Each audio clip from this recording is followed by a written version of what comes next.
Բարի օր արգելի հետևորդների, եթերում ABC լուրերն է, ես Գառնի Մութաֆյանն եմ, կարևորը նախամարոտ։ Կենտրոնական ընտրական հանձնաժողովը պարզաբանել է, ինչու վերաքվեարկություն չի նշանակել, ընդդիմություններ պնդում է, Փաշինյանը հատել է ընտրակեղծիքների կարմիր գիծը։ Ռոբերտ Քոչարյանին թույլ չեն տվել լքել երկիրը, ինչ է հայտարարել գրասենյակը։ Բաքուն շահողի, Երևանը զիջողի դերում, ինչու է Բաքուն քննարկում հայ-ամերիկյան նախագիծը։ ԱՄՆ-ն և Իրանը համաձայնություն են ձեռք բերել, ինչ են հայտարարել կողմերը։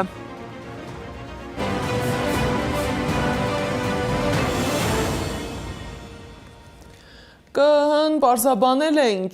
ինչու վերաքվեարկություն չի նշանակել։ Հանձնաժողովի նախագահ Վահագն Հովակիմյանի խոսքով, որևէ տեղամասում քվեարկության արդյունքներն անվավեր ճանաչելուց հետո չպետք է ավտոմատ նշանակի վերաքվեարկություն եւ այդ որոշումը ներկայացնելիս պետք է հաշվի առնեն ընտրողների իրական կամքի պաշտպանությունը եւ ընտրությունների արդյունքի օրինականության ապահովումը։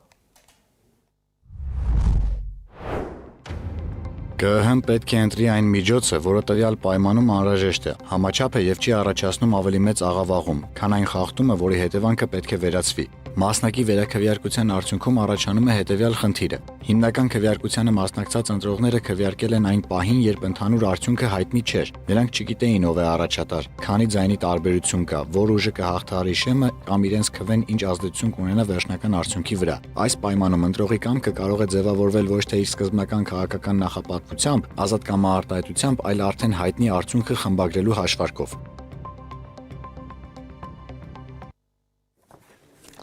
Կենտրոնական ընտրական հանձնաժողովը հրապարակել է ընտրության վերջնական արդյունքը, ըստ ԿԸՀ-ի Բարգավաճ Հայաստան կուսակցությունը չի հաղթահարել խորհրդարան անցնելու համար անհրաժեշտ 4%-ի շեմը։ Կուսակցությունը ստացել է 58,287 ձայն, կամ 3,98%։ Խորհրդարանն է անցել 3 քաղաքական ուժ՝ Քաղաքացիական պայմանագիրը, Ուժեղ Հայաստանն ու Հայաստան դաշինքը։ Ազգային ժողովի պատգամավորական մանդատներն էլ բաշխվել են հետևյալ կերպ. Քաղաքացիական պայմանագիր խմբակցություն 64 մանդատ, Ուժեղ Հայաստան խմբակցություն 28 մանդատ, Հայաստան խմբակցություն 12 մանդատ։ Ուժեղ Հայաստանի խորհրդի անդամ Նարեկ Կարապետյանը հայտարարել է, որ Փաշինյանը հատել է ընտրակեղծիքների կարմիր գիծը։ Նրա խոսքով, ինչի դեմ քննադատության խոսք է բարձրացրել լրագրող Փաշինյանը, նույն բանը արել է վարչապետ Փաշինյանը։ 50,000-ից ավել ձայն ունեցող ուժի ուղակի մի քանի ընտրատեղամասի ձայներ չեղյալ հայտարարելով դուրս թողեց ազգային ժողովից։ Դրանով իսկ խլելով մեր ժողովրդից Ալիևի Ադրբեջանի սահմանադրությունը, ադրբեջանցիների կողմից ներմուծված սահմանադրությունը չէ ասելու իրավունքը։ Գիտեք ինչու է նա խոսում ընտրակաշառք տերմինի մասին, որովհետև ուզում է այդ օրակարգով շեղի ձեզ ժողովուրդ։ Այս մարդը արել է Հայաստանի պատմության մեջ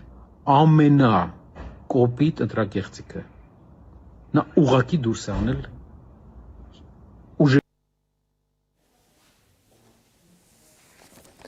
Ընդդիմադիր 6 քաղաքական ուժերը, Ուժեղ Հայաստան և Հայաստան դաշինքները, Բարգավաճ Հայաստան, Հայ ազգային կոնգրես, Ազգային ժողովրդավարական բևեռ և Լուսավոր Հայաստան կուսակցությունները հանդես են եկել համատեղ հայտարարությամբ։ Քաղաքական ուժերը համոզված են, որ ընտրության վերաբերյալ ներկայացված պաշտոնական տվյալները չեն արտացոլում ժողովրդի իրական կամքը և ընտրության ստույգ արդյունքները։ Ուստի նման պայմանում արձանագրված արդյունքը չի կարող հիմք հանդիսանալ լեգիտիմ և ժողովրդի մեծամասնություն վստահություն վայելող իշխանության ձևավորման համար։ Երկրում վիճակի հետագա ցանկացած էսկալացիայի ամբողջ պատասխանատվությունն ամբողջությամբ մկնում է Նիկոլ Փաշինյանի և նրա վարչախմբի վրա։ Մենք շարունակելու ենք գործել բացառապես սահմանադրության օրենքների և ժողովրդավարական սկզբունքների շրջանակում, պաշտպանելով քաղաքացիների ազատ կամ արտահայտության իրավունքը և Հայաստանի Հանրապետության պետականության ու ժողովրդավարության հիմնարար արժեքները։ Մեր ապագա որոշումներում և գործողություններում ելնելու ենք բացառապես այս իրողություններից։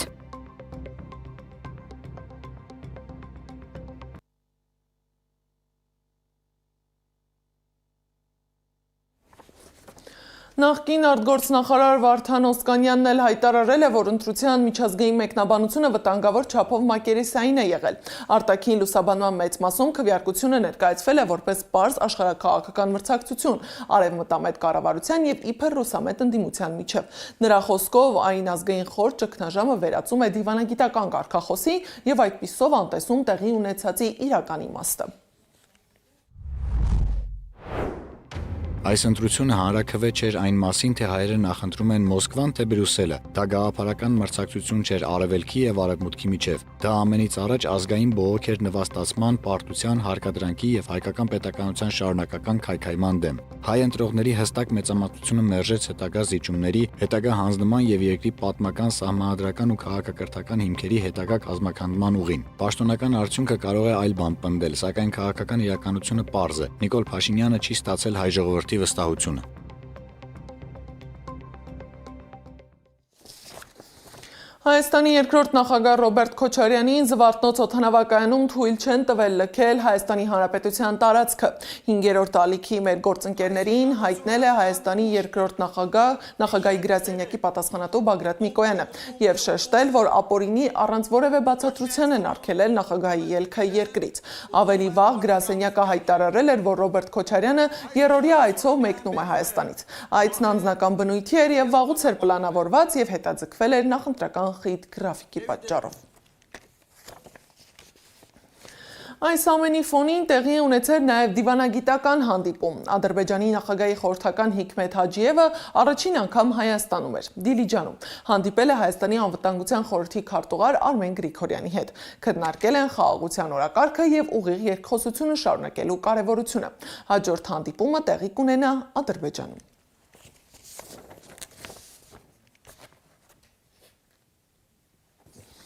Անցյալ տարի 2025 թվականին Հայաստանում այլ երկրների քաղաքացիների մասնակցությամբ առուվաճառքի 4413 գործարք է իրականացվել, որոնցից 4-ը Թուրքիայի քաղաքացիների մասնակցությամբ։ Սպուտնիկ Արմենիային կադաստրի կոմիտեն հայտնել է, որ Հայաստանում Ադրբեջանի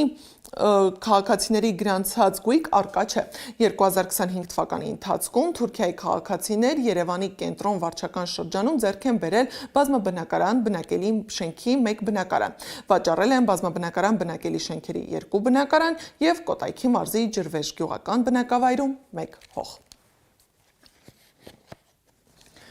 Երբ որևէ համաձայնագրի մասին խոսում են, ակտիվ սկսում են խոսել այն պետությունները, որոնք նույնիսկ դրա ստորագրող կողմը չեն, առաջանում է տրամաբանական հարց։ Իրական շահառուն ով է։ Հենց այս հարցն է վերջին օրերին հայտնվել ուշադրության կենտրոնում։ Այն բանից հետո, երբ տարածաշրջանային նոր նախագծի շուրջ քննարկումները տեղափոխվել են ոչ միայն Երևան եւ Վաշինգտոն, այլև Բաքու։ Ինչ է սա նշանակում եւ ինչու է հենց այս փաստը դարձել նոր քաղաքական քննարկումների առարկա, Սեդա Մակարյանի ռապորտ։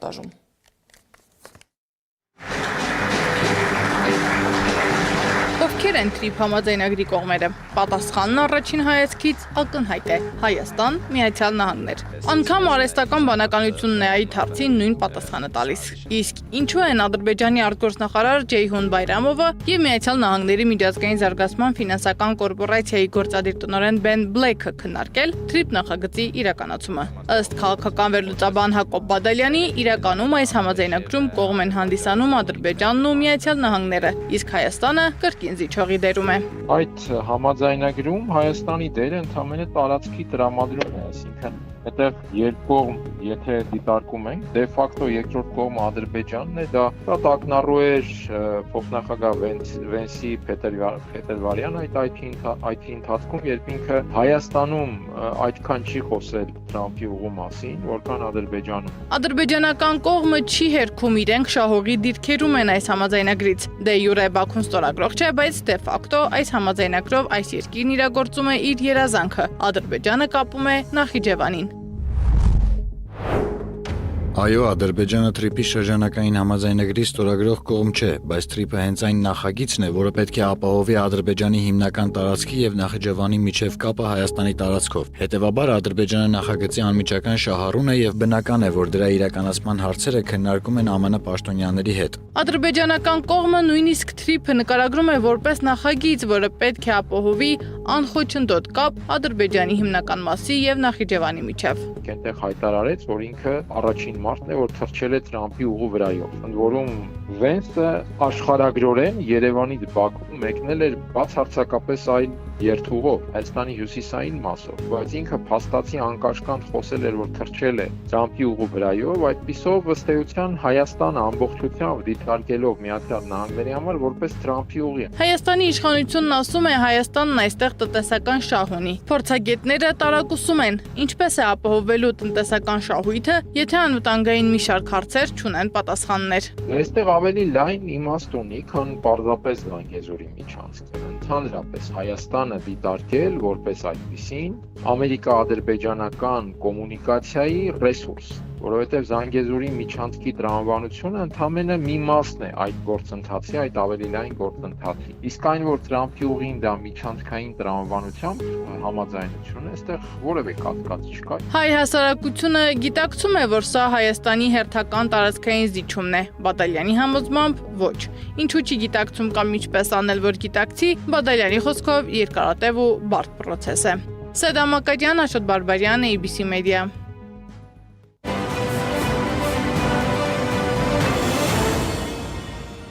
ԱՄՆ-ն եւ Իրանը համաձայնություն են ձեռք բերել։ Պակիստանի վարչապետ Շահբազ Շարիֆը հայտարարել է, որ փաստաթղթի ստորագրման պաշտոնական արարողությունը տեղի կունենա հունիսի 19-ին Շվեյցարիայում։ Երկու կողմերն էլ հայտարարել են բոլոր ճակատներում, այդ թվում Լիբանանում, ռազմական գործողությունների անհապաղ եւ մշտական դադարեցման մասին։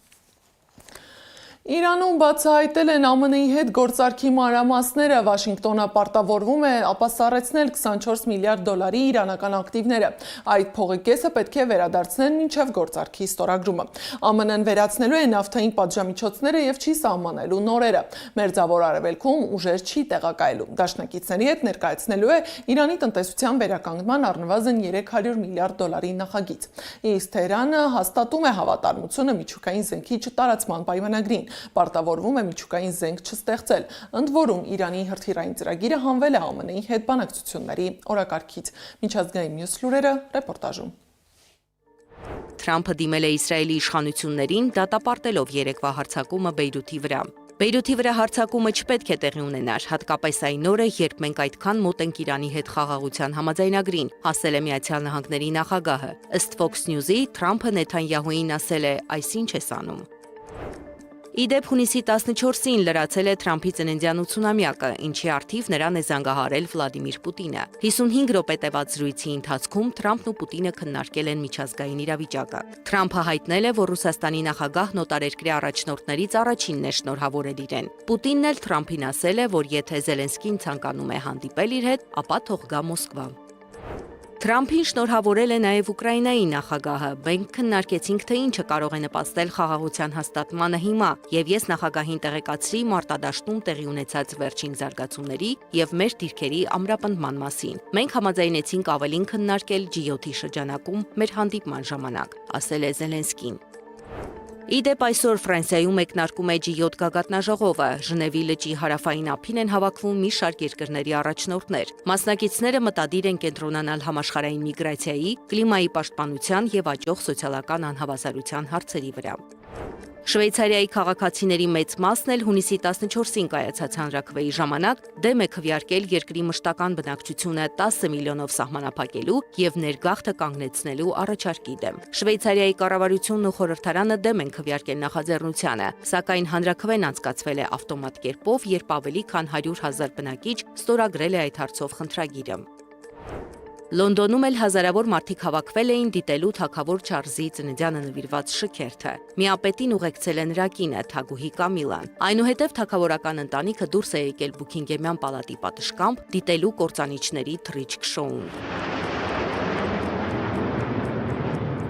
Իսկ երբ հնչել է ազգային օրհներգը, ցուցարարների մի խումբ հենց թագավորական պալատի առաջ պաստառներ է պարզել «Նա իմ թագավորը չէ» գրությամբ։ Նրանք նաև ցուցադրել են թագավորի եղբոր Էնդրյու Մաունտբաթեն Վինդզորի լուսանկարը, որը զրկվել է թագավորական տիտղոսներից հանցագործ Ջեֆրի Էփշտեյնի հետ ունեցած կապերի պատճառով։ Զարա Սարգսյան, Նոնա Գևորգյան, ABC Media։ Ճապոնացիները կրկին զարմացրել են իրենց մաքրասիրությամբ։ Ճապոնացի երկրպագուները ԱՄՆ-ում կայացած Ճապոնիա-Նիդերլանդներ խաղից հետո սկսել են հավաքել աղբը, շարունակելով լավ ավանդույթը։